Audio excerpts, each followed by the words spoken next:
Hey everyone, welcome to episode 2. I'm Chris from Mercantile and Company in Chicago, Illinois. Since the last video, I really have struggled to try to figure out the lighting, and if you see sweat on me, I've been wrestling with lamps, and the lamps won. So I still don't know how to light this thing. When it gets time to where I'm showing you product, maybe I'll just put the product directly under the light or something, but in the meantime, I am Chris, coming to you from the shadows. So anyway, welcome back. Thanks for joining again. In this video, I'm going to talk a little bit about Mercantile and Company, what it stands for, how it came about, and the sorts of products that you'll find. So Mercantile and Company is an earth-friendly general store in Chicago, Illinois. I personally had come from decades of mainly sales, but some other capacities of department store retail. I was finding more and more so that retail in general was making me feel very sort of ethically compromised.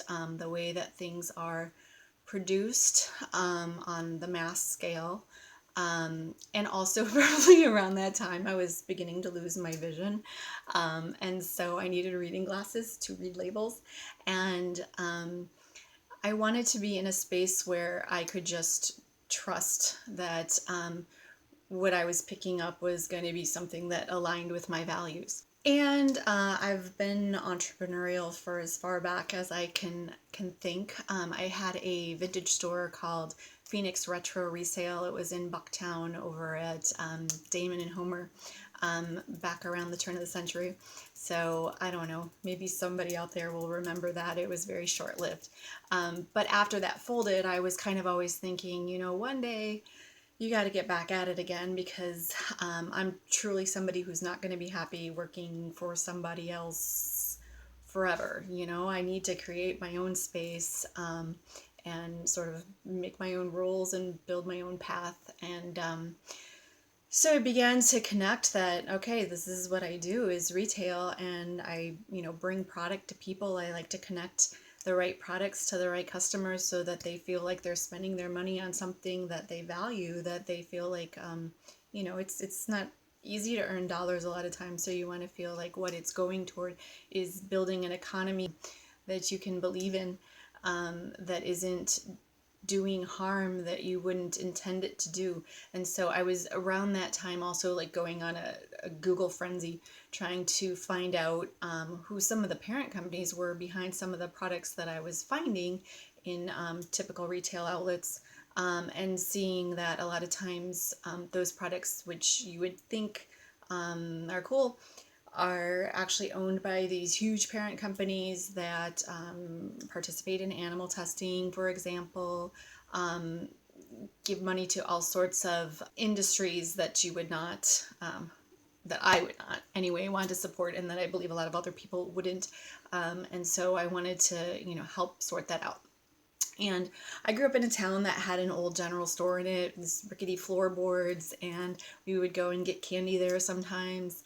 And I liked that idea of just like when you go walk into a place and you're transported, and it's just kind of this magical kind of time warp, and you can just, it's kind of relaxing, it's kind of meditative. There's somebody there who can help you and tell you about the products.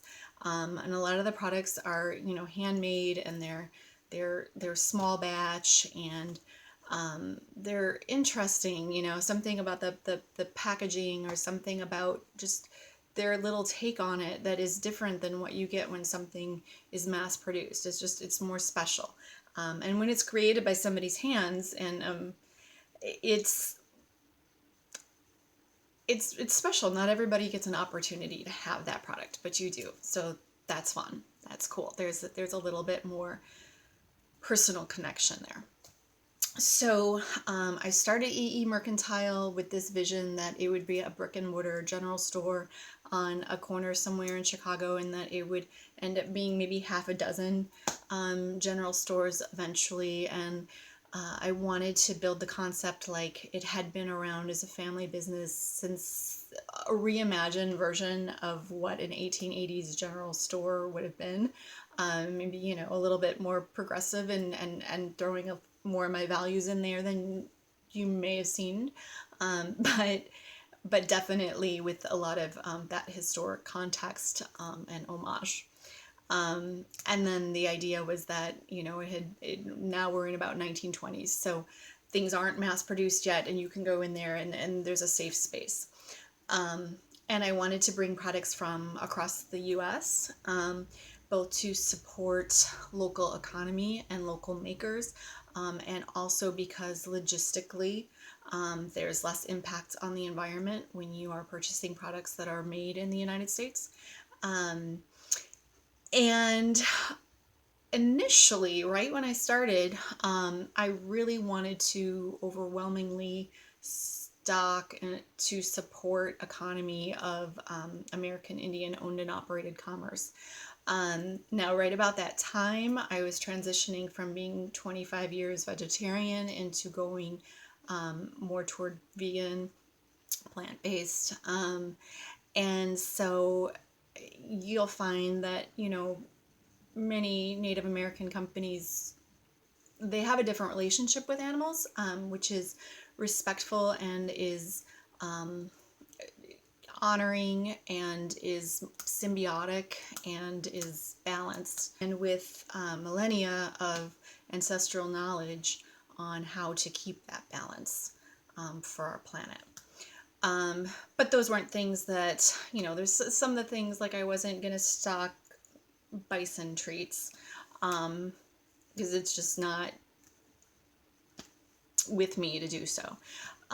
So as I started to seek out products to fill in that space, I thought, well, maybe we need to go larger picture. And so we can support these communities both directly by supporting and putting dollars into those communities, and also supporting sort of this mission that we are all here in this earth, and we need to all do our part to be cognizant of how we impact the earth and to be grateful for these gifts that we have here, and not to waste them and not to disregard and disrespect them.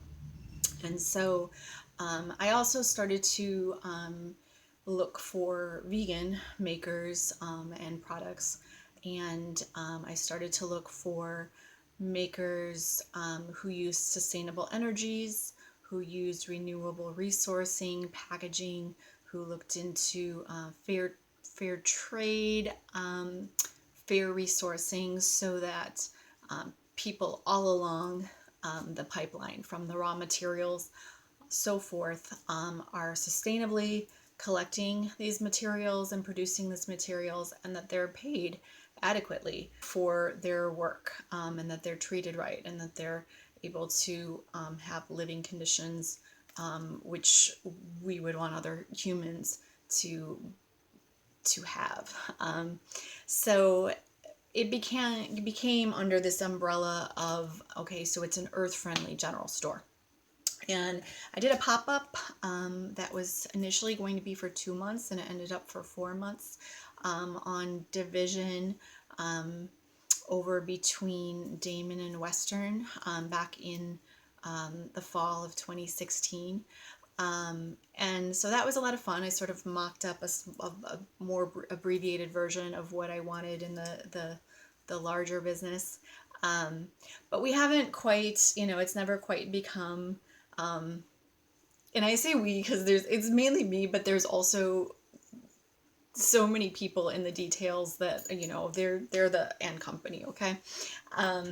So it hasn't quite gotten where it is its own independent brick and mortar general store yet, but the dream is still there. I'm not giving up. That's still where I want it to be. So the product that I stock is a lot of the things that I just explained, but you'll see also, because I wanted to keep this sort of cohesive aesthetic.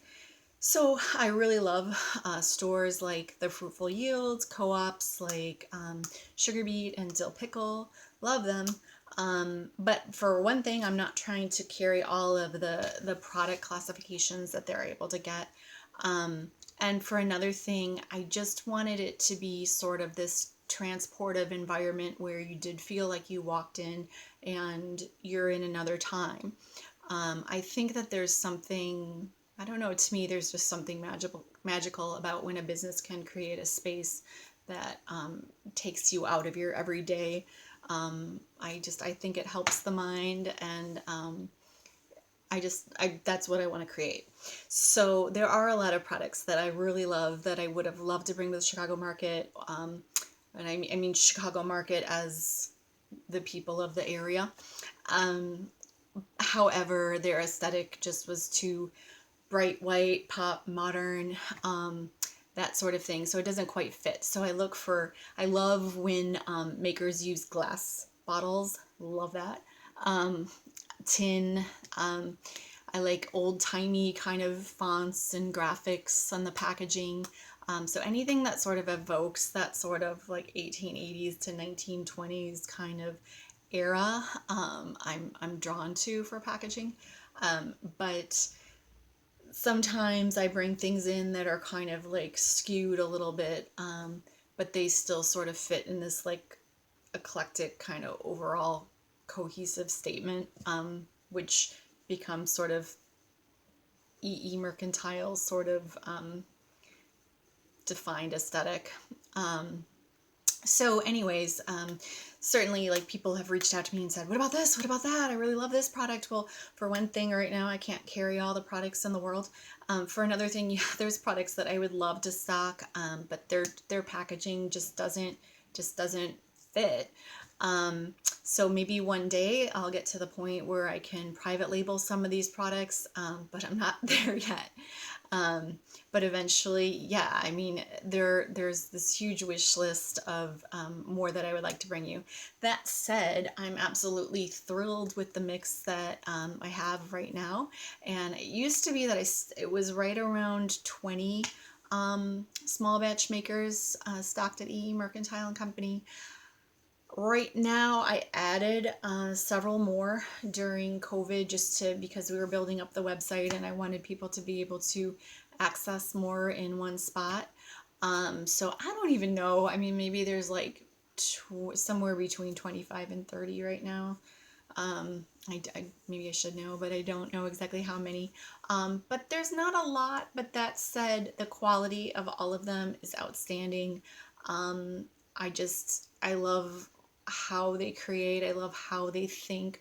I love the causes that they support. I love the ways that they produce. I love the ethics that they stand for. And so I'm really thrilled to bring them to the collection,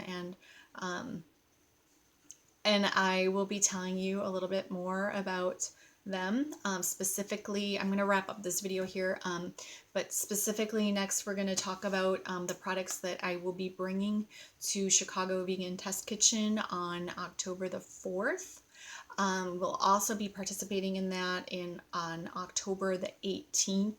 On my previous video, I misspoke the date as the 17th because I can't add 14 and 4 off the top of my head, I guess. But it's actually the 4th and the 18th that will be participating. The products that I will bring to each will be different. And you can also pre-order any of them at www.eemercantileco.com and select Chicago Vegan Test Kitchen. Actually, I think it says Vegan Paradise, which is the new 2020 version of the Test Kitchen, which is a socially distanced, masked, precaution, smaller but just as awesome version of the Test Kitchen that is taking place in the back of the yards at the plant, which is a really cool venue. And you can also explore the plant a little bit there too. Get some vegan pizza while you're there that they'll serve you up, get some beer. And Beyond Beef is helping to sponsor the market, which is really cool. Cruelty Free You and Me is accepting plant-based donations for food for families in the community. So it's super awesome. Go check out that market itself, and I'll be back soon to tell you a little bit about some of the product that will be there. Thanks.